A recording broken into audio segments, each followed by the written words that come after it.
Bloomberg Audio Studios. Podcasts, radio, news.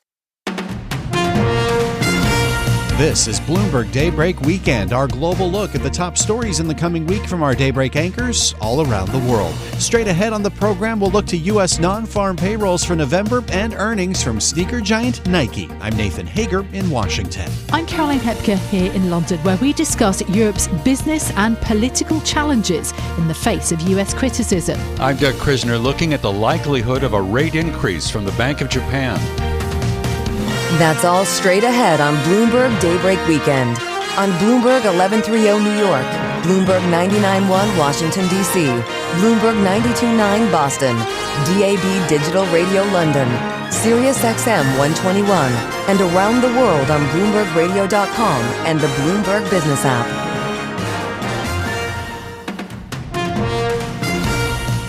Good day to you. I'm Nathan Hager. We begin today's program with U.S. jobs numbers. Non-farm payrolls for the month of November are due out Tuesday at 8:30 a.m. Wall Street time. For more on what to expect, we're joined by Michael McKee, international economics and policy correspondent for Bloomberg Radio and Television.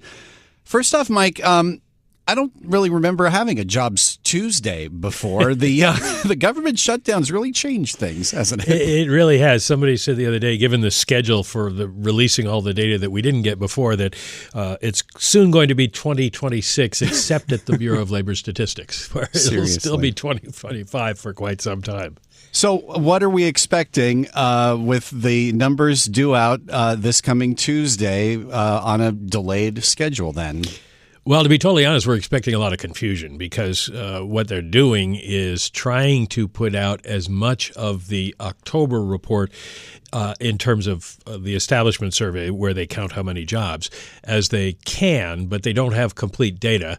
And then they're going to put out the November payrolls report with most of the data that they need, but we're going to have to parse 2 months there together.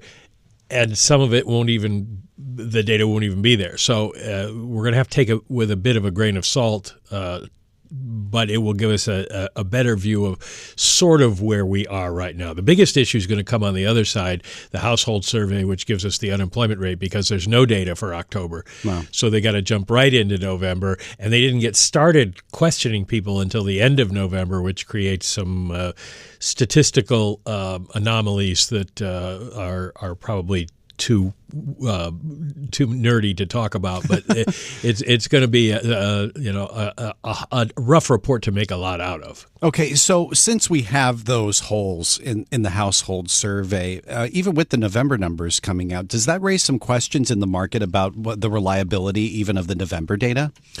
It should. And Jay Powell, in his news conference this past week, said the very same thing, that the Fed is going to have to really analyze this and not take it at face value because they understand the statistical issues that are involved.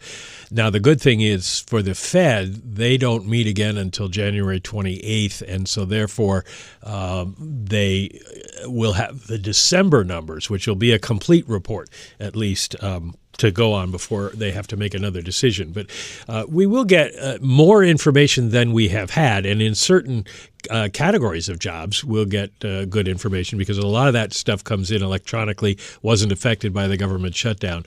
But there will be gaps in the numbers for October, November. So in terms of the gaps that are meant to be filled here, what particularly are you looking for that is going to be filled in, and what's your expectation there? Big companies, manufacturing companies, people like that, are and large retailers, they have computerized records that they send in to the Bureau of Labor Statistics. So those kinds of numbers will show up. It's going to be harder for them to count things that are at small businesses, which are surveyed but don't necessarily send in their stuff electronically, or construction workers, because they're sort of itinerant and can be from job to job, and home health care workers. Now, that's going to be interesting because home health care has been the biggest job creator in the last few years. And so we might get a distorted number there that would kind of throw off the total. In terms of the data that we've gotten from the private sector so far, we've seen all sorts of ADP figures, the Challenger Grain Christmas layoff notices as well. What does that tell us about what we could see from the rest of the data that's coming from the BLS? I think all it will tell you is that they sort of confirm the idea that the hiring environment has slowed a lot. Neither one of them is a particularly good predictor of what the overall BLS numbers will be. It's just kind of gives you some data that give you a direction, but not necessarily a magnitude. So I don't think we go into it with a completely clear expectation for what the numbers are going to be. The consensus forecast at Bloomberg has asked the economists is for 40,000 jobs. But again, that's combining 2 months. So there might be job losses in 1 month and job gains in another month. And it's really hard to know where we end up. You kind of just have to take it as it comes. And you mentioned that there's going to be kind of a hole in the unemployment rate with the household survey on hold due to the shutdown. But what's the trend when it comes to the unemployment rate? Are we seeing more people getting into the job market? Well, we're seeing the last data we have is from September, and more people did go into the labor market, and that's one reason that the unemployment rate went up a bit in September. We don't know what has happened since, and one of the issues is, of course, that the administration is deporting as many people as they can deport as fast as they can, and that's cutting down on the size of the labor force. But we don't have exact figures. So that will also be an interesting aspect of these reports to see whether or not we're losing workers or losing potential workers because they have been kicked out of the country. That would probably raise the unemployment rate. So there are some other concerns. And one thing I didn't mention is that a lot of the people who were fired by DOJ or took early retirement because they thought they were going to get fired, they were on the payrolls till the end of the fiscal year, which was September 30th. So we could see a big drop in government payrolls in the month of October, and that would have the effect of depressing the whole thing, and it might increase unemployment numbers some. But it looks like at this point, not a whole lot. But it does complicate even more the whole task of sorting all this out. Yeah, lots to sort out ahead of Jobs Tuesday. Thanks, Mike. Appreciate this. That's Michael McKee, Bloomberg International Economics and Policy Correspondent. We move next to corporate earnings from Nike. The sneaker giant reports second quarter results on Thursday. For more on what to expect, it's got to be Poonam Goyal, senior U.S. e-commerce and retail analyst at Bloomberg Intelligence. Poonam, thanks for being here. I mean, the swoosh has kind of been crushed lately by the competition, hasn't it? So what are we expecting this time around from Nike? Yeah, I think right now we're just holding tight, kind of waiting for the turnaround to take shape. We think Nike is making all the right moves to get itself back on track. That said, earnings will be a little light, and that's as expected. We do expect sales to fall, turn negative again in fiscal 2Q, slipping by low single digits, and that's after it posted a slight gain in the last quarter. I'm not so worried about that. My main concern is Nike moving forward on clearing inventories? Is Nike innovating to draw full price sales of the new stuff that it's introducing? And it is. So you say that Nike is doing the right things to do that turnaround. Talk a little bit more about what you're seeing, why you think Nike might be getting back on the front foot, to keep using puns. Yeah, I guess, the biggest move for me that they are making to right size the brand is right sizing inventories. Inventories have been very elevated for Nike for a few years now, and just bringing them down and really getting them to realign with sales is the number one factor that I'm looking for, to have them kind of take out everything that's old, that they made too much of and that wasn't working, to really bring in the new stuff more mainstream. The other thing is innovation. So when you think about what Nike was doing just, 3 to 5 years ago, it was just introducing the same thing with a different color wave. That simply. I mean, they were doing a lot of other things, but there just wasn't as much innovation as the customer demanded. I think that's changing. I think they are adding more performance, more innovation to their product lineup. I also think that they're going back on the playing field. So, one question that I get asked often is, how did Nike let Hoka and the Ons take share from it? And the best answer I could give is, it's because they weren't on the field. They weren't where the runners were. They kind of took a back seat in the sport, and they focused on digital too aggressively. That's all changed. They're back on the field. They're at the runs. They have shoes that the runners are wearing. They're showing off. And quite honestly, they are competitive, and they are just as good, if not better, than some of what's out there in the competition. Well, that's been the thing, right? Because there has been so much attention on these upstart sneaker makers. You mentioned Hoka and On coming out with these more, innovative products compared to what Nike's product line has been over the last few years. What is it that Nike's doing? What kind of changes is it making to sort of meet up with that competition? It's being where the runners are. It's very simple. It's back to 101. We need to be on the running grounds. We need to be at the races. We need to have the runners wear our shoes and believe that they are the best shoe for that sport. They're doing all of that now. It's just a matter of time. I think we'll start to see it in the results. The other thing I would say is, we talk about these emerging brands or I guess these newer brands taking share. But when you think of the market share that Nike holds, given its size, it's still the number one footwear brand in the world. And we ran a survey at BI just last month asking consumers, when you shop for sneakers, especially athletic sneakers, who do you wear? Nike was still number one. And yes, Hoka and On are definitely gaining traction, but Nike leads still by a wide margin.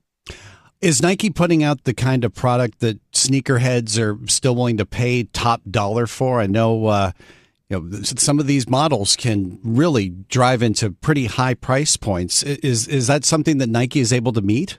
Yeah, I think so. And if you think about the price points that Nike is launching these new products at, they're pretty competitive with what's out there in the competition. So the nice thing about Nike is that they have a range of price points, right? So if you want to buy sneakers starting at $70, $80, you can at that $100 price point, but you can go as high as up to $240, $250 too for like the most premium sneaker that they offer. And when you think about the competition, I think they do too offer sneakers, in the $140, $160 and north of $200 range, and depending on the style that you're looking at.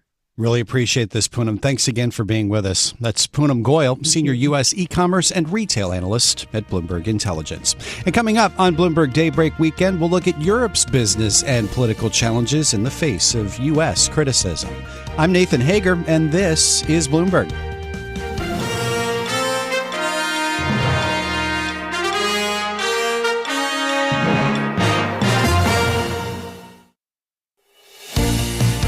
This is Bloomberg Daybreak Weekend, our global look ahead at the top stories for investors in the coming week. I'm Nathan Hager in Washington. Up later in the program, we'll look at whether the Bank of Japan will raise interest rates. But first, in the coming days, global leaders convene in France at the Conference of Paris. It is an annual gathering in the City of Light, which encourages knowledge sharing on economic, social, and environmental issues in the hope of collaboration to overcome the world's challenges.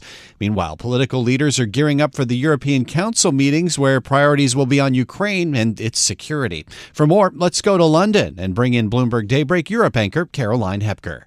Nathan, Europe is facing complicated times. A weak economy, the war in Ukraine, and a strained relationship with the Trump White House. Three persistent and intertwined challenges the continent has grappled with throughout 2025. The region's leaders are deeply concerned by US efforts to end the nearly 4 years-long conflict in Ukraine by cutting a deal with the aggressor, Russia. But what action can European leaders take? From J.D. Vance's speech at the Munich Security Conference in February through to the 33-page national security strategy signed by President Trump that claims Europe risks civilizational erasure. The issue for Europe, according to JP Morgan CEO Jamie Dimon, is anti-business bureaucracy, internal fragmentation, and a lack of innovation. He told Bloomberg's Caroline Hyde that Europe needs to make serious changes to survive. I think Europe has a real problem. it's very hard to look at the world and, we have moving tectonic plates. You've heard it spoken about. It's AI. The enemy's in the satellite up above and in your computer systems right now. And the world changed. The other tectonic plate is the rise of China, huge global deficits, social network programs that probably can't be maintained over a long period of time. So Europe has a problem. I think they accomplished an unbelievable thing when the Euro got together, the EC, and they said, let's live in peace and not war. They had World War I and World War II, but they had the Franco-Prussian Wars, the Napoleonic Wars, the 100 Years' War, the War of the Roses. And so living in peace is a good thing, but it got bogged down. They never finished the common market. It takes 27 nations, to make a decision. They let their military drop dramatically. It's very bureaucratic, which is why part of the reason that they lost Britain to the EU, which I think makes it bad for both of them, by the way. And so you got to be honest about this. So, and those tectonic plates may move over 20 years. But if we ever write a book about how the West was lost, it will be because of the following. It will be because of we didn't get our act together here, and we go through all the policies here, that we didn't have the strongest military in the world, and that we allowed Europe to fall apart. That was JP Morgan CEO Jamie Dimon speaking there to Bloomberg's Caroline Hyde at the Reagan National Defense Forum. Questions of European security and collaboration with the US will be major points of discussion at the Conference of Paris in the next few days. Speakers include Bruno Le Maire, the former French economy and finance minister, and Ken Griffin, CEO and founder of Citadel. It's also an issue that will be on the minds of leaders at the upcoming EU Leaders Summit in Brussels. Well, joining me now for more is Ben Sills, Bloomberg's managing editor for European government and economy. Ben, good to speak to you. Firstly, I'd just like your reaction to what Jamie Dimon had to say. Really, his comments have dominated news in Europe over the past few days, saying that Europe has a big problem. What do you think the response and the thinking is in Brussels and across Europe? Well, I think he's right, for starters. I think most people, most European officials will recognize that he's right. He's not the first person to say this, but when somebody as influential as Jamie Dimon makes that sort of comment so publicly, it has to sting. I think that will it lead to a bit more soul searching?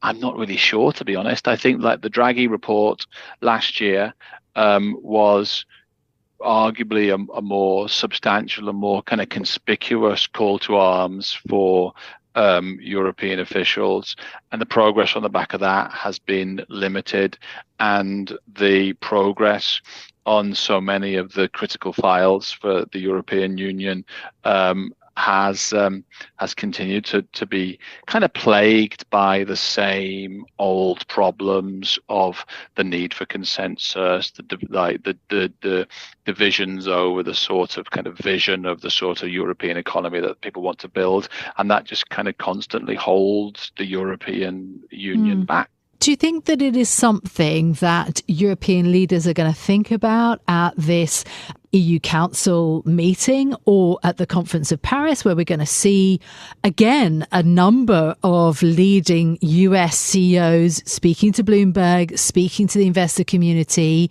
And we know that the Draghi report has not perhaps had the galvanizing impact that maybe, the former ECB president might have wanted to see. I would imagine it's likely to be a topic for discussion on the sidelines. I would imagine that Emmanuel Macron, who is always one for articulating his grand vision, might be talking about those sorts of issues. But what we've seen summit after summit is that Macron's rhetoric is not successful in persuading the rest of the European leadership to kind of come along and to take decisions. And we've got the very kind of concrete, tangible decision on the table of what they're going to do about Ukraine, what are they going to do about the frozen Russian assets. And that's the real test. If the Europeans want to prove at this moment, when the White House is really stepping up its push for a settlement of the war in Ukraine, the single most important thing the Europeans can do is find a way to supply substantial amounts of additional financing to Kyiv with this mechanism based on the frozen Russian assets, and they've been going round and round in circles on that for months.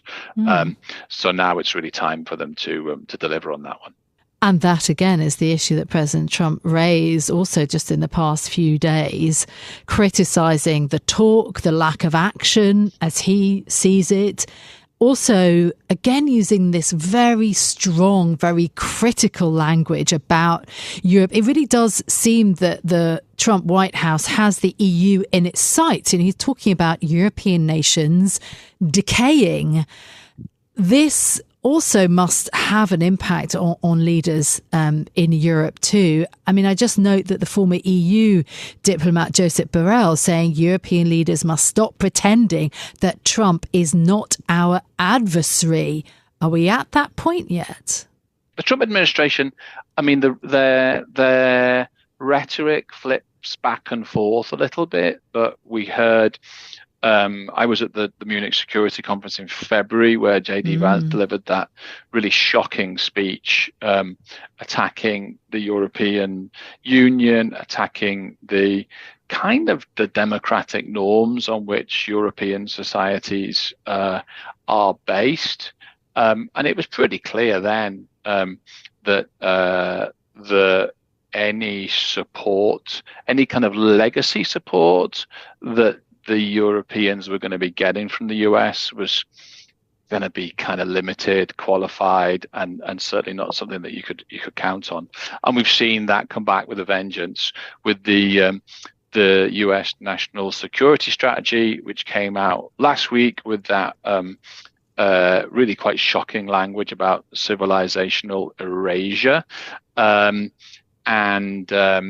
you know, following up with those with Trump's comments in his interview this week about the weakness of European leaders. I have to say, I've lived in Europe for more than 20 years, and I don't see much sign of civilizational erasure.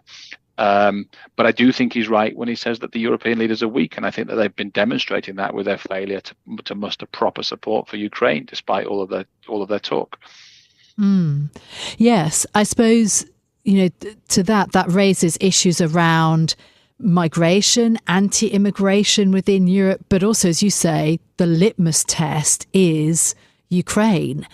In the next few days, what do you think is going to change? Who is maybe best to engage with President Trump on the European side? You know, the Europeans have been trying to get into that negotiation, that process of the US wanting to get to a deal with Moscow. But it's about speed and who engages. Yeah, I think that it's pretty clear by this stage in the process that if the Europeans want to have a seat at the table, they need to earn that by putting down some serious support, whether that's money, whether that's weapons, whether that's political commitment, whether that's boots on the ground in Ukraine. They need to be making a real kind of concrete commitment to Ukraine, which will demonstrate to the US, to Russia, to the Ukrainians that the Europeans are serious about taking unilateral measures outside of the kind of US umbrella to defend and promote their own interests. And so far we haven't seen that. I don't know for sure, but I think it would have flown a little more under the radar again in recent days. The address that the Chancellor of Germany, Friedrich Merz, made on TV to German voters in the last few days, where actually he was, you know, kind of countering what was happening in the US and was a little bit critical, I'd say even fairly critical of the United States. And I think, again, there are moves in Europe to spend a lot more on defence. And just in the last few days, that has been, you know, commitment by Germany to build out its conventional armed forces. So there is a response that is happening, isn't there, in Europe? Yeah, that's right, actually. And I think German defense spending, if you're looking for arguments to support the idea that the Europeans are getting serious, then German defense spending should be top of the list. The increase in German defense spending is significant. It's real. It's happening. And it's going to have a meaningful impact on European security in the next decade. And that's, without doubt, Merz's biggest achievement, I would say, in a difficult first year in office. Ben, thank you so much for being with us. There'll be plenty then for both Europe's political and business and finance leaders to think about in the next few days, with a couple of big events in Europe. Ben Sills is Bloomberg's managing editor for European politics and economy. Thank you. We will have full coverage in the next few days of the Conference of Paris with our own Francine Lacroix and Danny Berger, and the EU Leaders Summit right here on Bloomberg Radio. I'm Caroline Hepke in London. You can catch us every weekday morning for Bloomberg Daybreak Europe, beginning at 6 a.m. in London. That's 1 a.m. on Wall Street. Nathan. Thanks, Caroline. And coming up on Bloomberg Daybreak Weekend, we look ahead to a monetary policy decision from the Bank of Japan. I'm Nathan Hager, and this is Bloomberg.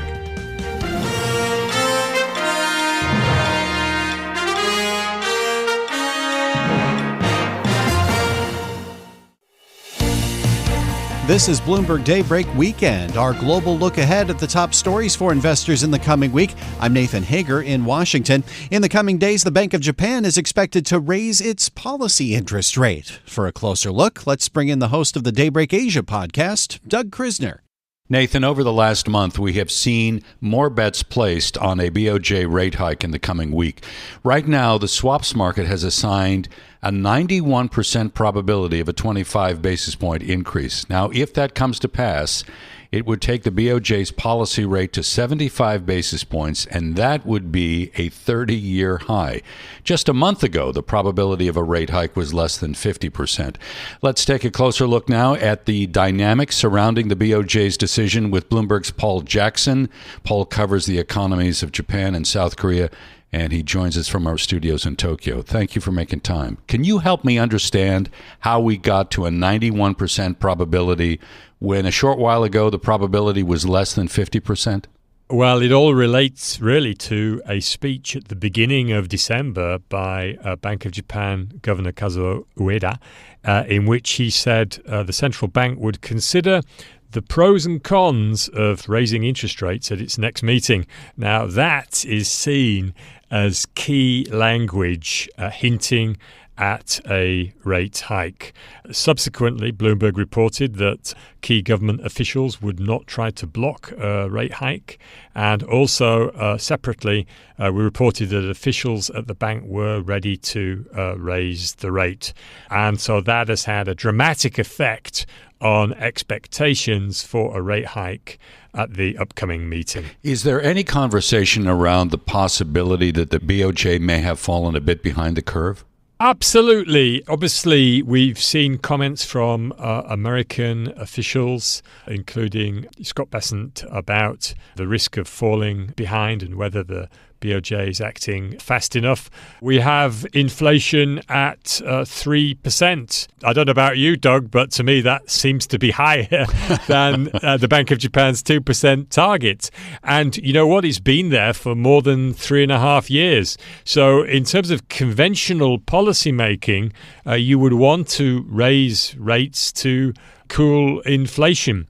And, just another perspective on this is that with inflation at 3%, if your central bank rate, even if you raise it to 0.75%, you're still way below the inflation rate. That means real interest rates are deeply zero. And to extend that model a bit further, if you think in terms of where inflation was in April 2021, it was actually falling. Prices were falling by 0.9%. So at that time, a negative interest rate at the Bank of Japan of minus 0.1 was actually positive 0.8% positive at that time, whereas now we're deeply, deeply negative. So, I mean, to all intents and purposes, it seems crazy that we're still so low. So, Paul, when we consider the rates environment in Japan and we look at the Japanese bond market, what becomes apparent?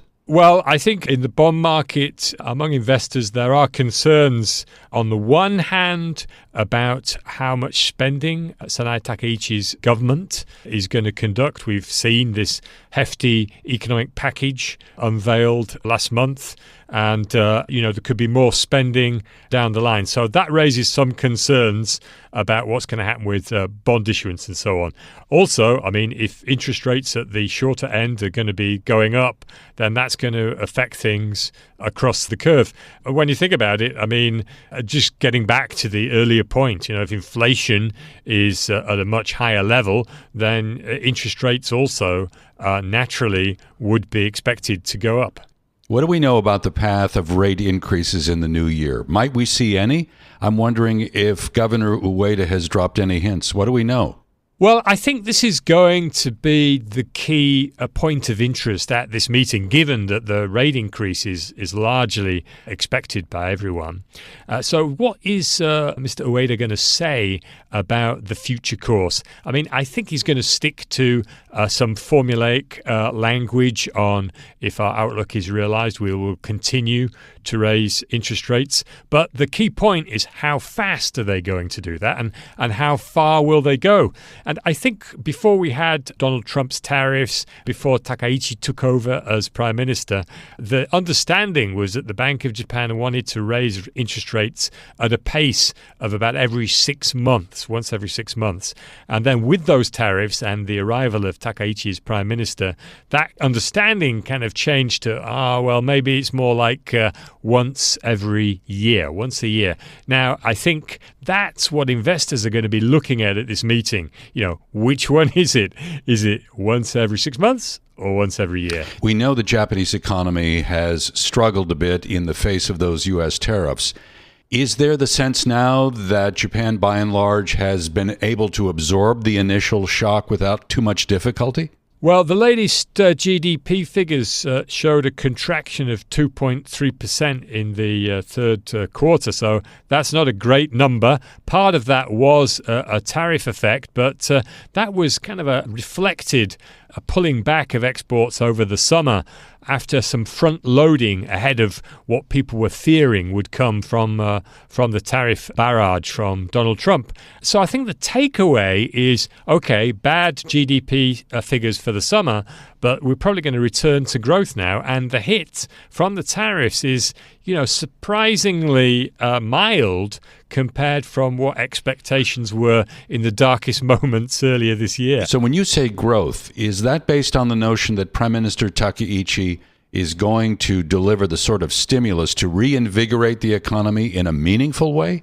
Yeah, I think we're going to have a rebound from the summer. There were some technical factors in the housing market that also contributed to the contraction. So I think we're going to return to growth. Now, we're not talking gangbuster growth here. We're talking moderate growth. But in the environment of tariffs, if that can take place, that is a positive. And in terms of whether the Japanese consumer is adjusting to the reality, the new reality for many Japanese of inflation, of prices going up, we are seeing consumption very, very slowly on an upward path. It's not hugely strong, but it is pointing in the right direction. I'd like to get your sense of this skirmish, if I can use that term, between Tokyo and Beijing. Maybe it's a little more than that after Prime Minister Takaichi's comments on Taiwan. I'm trying to get a sense of the risk of stress in the trade relationship between China and Japan, and if China were to create some difficulty here, how that might impact the overall Japanese economy. I think the spat between China and Japan can have an observable effect on Japan's economy. Coming up this week, we will be seeing the latest tourist information data, and we expect to see a drop in the number of Chinese tourists to Japan in the month of November. Now, the Chinese tourists are the biggest spenders among foreign visitors to Japan, so that will have an effect. But this kind of impact on GDP, is that enough to move the needle and change the Japanese government's thoughts on how it should respond to China? I don't think so. I think it's going to be an observable impact, but not big enough to really move the needle. However, China does have some other possibilities, and of those, the scariest probably would be cutting off rare earth supplies. Now, that might give policymakers in Tokyo food for thought. So, Paul, we know in the last week, the Fed cut its policy rate by 25 basis points. Now, that move was widely expected, and at the same time, officials maintained the outlook for just one rate cut in the new year. And if you look at the Fed's statement, it was reworded in a very subtle way to suggest greater uncertainty now about when the Fed might cut again. Nonetheless, we did see some dollar weakness, and of course the flip side of that was a stronger Japanese currency. When you look at what's happening with the Fed vis-a-vis the Bank of Japan, does Fed policy right now take much pressure off the Bank of Japan, particularly going back to this notion of a stronger currency, what it would do in fighting inflationary pressure? Well, the currency dynamics are very interesting. I mean, a large factor in yen weakness is the difference in real interest rates between Japan and the US. Now, I think what we've seen since the whole tariff war started was that differential element, that aspect, has had less of the correlation between the difference in interest rates and where the Japanese yen is against the dollar is kind of out of sync quite a bit from where you'd expect it to be. In other words, what I'm saying is the yen would actually be quite a bit stronger than where it is at the moment. So that kind of speaks to the uncertainty factor out there. We know inflation in Japan has been persistently above the BOJ's 2% target for quite a number of months now. I think that may be an understatement. I'm curious about the inputs that have been the primary drivers. Well, I think in terms of the inflation at the moment, the main culprit is food inflation. And I think it's the movements there that will be one of the key drivers to the inflation trend over the coming months. Another factor that we need to be cognizant of is that in Prime Minister Takaichi's package for the economy, there are some more subsidy measures for households to deal with electricity bills and gas bills. And some of these measures are already forecast by the government to shave off about 0.7 percentage point off inflation. So I think we are going to see much lower figures coming in over the coming months. And, you could argue that that's why the BOJ also wants to get a rate hike out of the way, because you want to go while the figure's still looking hot. What about the story on wages? That was such a focal point for such a long time, waiting for wages to have a meaningful uptick. Has wage inflation improved? We're seeing a pretty solid trend. If you look at the figure for wages for full-time employees in regular jobs, it's around the 2.2% mark for a stable sample. There's lots of numbers out there, but I think that's one of the ones to really focus on. It gives a much more stable view of the trend. Now, compared with previous years, that's a very, very solid figure. But compared with 3% inflation, that is not a great number, because that means your purchasing power is getting weaker in real terms all the time. And I think that's the big thing that needs to change, is we need to get the wage increases ahead of where the inflation rate is to really turn around the consumption figures in the economy and drive growth. Paul, it's always a pleasure. Thank you so much for helping us preview this week's BOJ decision. Paul Jackson there from Bloomberg News. He covers the economies of Japan and South Korea. I'm Doug Krisner. You can catch us weekdays for the Daybreak Asia podcast. It's available wherever you get your podcast. Nathan? Thanks, Doug. And that does it for this edition of Bloomberg Daybreak Weekend. Join us again Monday morning at 5 a.m. Wall Street time for the latest on markets overseas and the news you need to start your day. I'm Nathan Hager. Stay with us. Top stories and global business headlines are coming up right now.